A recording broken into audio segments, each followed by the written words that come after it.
風車、小川未明。駅前の広場で二人の女が並んで、その日の新聞を行き交う人に売っていました。一人はもう年を取った母親でしたが、一人はまだ若い赤ん坊をおぶった女でした。朝のうちは電車の着くたび乗り降りする人が多いので、新聞もよく売れましたが、正午近くなると買う人があまりなかったのです。冬の日は広場の土を白く照らしていました。ただ紙くずが風に吹かれてその上を飛んでいます。二人は何を考えているのか、ぼんやりと前の方を眺めていました。すぐ向こうの通りに中華料理店があって、さっきから入り口のドアが開いたり閉まったりしていました。そして今しがた、桃色の服を着た女と背の高い黒服の男が手を取り合って入ったように思ったのが、いつの間にか時間が経ち、もう食事を済まして二人が出てくるのを年取った女は見たのでした。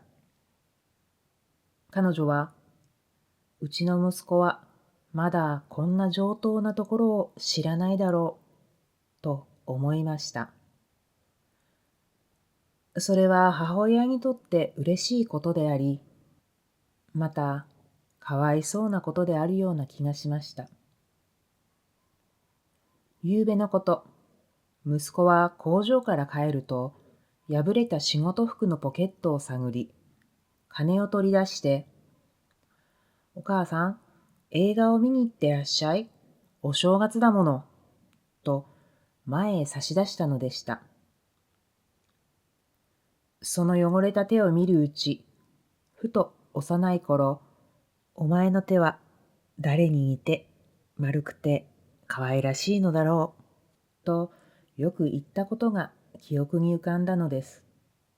そしてその手が今私たちの暮らしを立てていると思うと泣かずにいられませんでした。今頃息子は工場で働いているだろうと遠くの煙突から白い煙の昇るのを見て彼女は思いました。この頃ご主人はどうなのと若い女に聞きました。赤ちゃんの父親は病気で寝ていました。あくる日、年取った方の女はデパートの飾られた着物の前に立っていました。そこには3万円の札のついた帯地、また2万円の札の下がった晴れ着がかかっていました。誰がこれを買うのだろうか。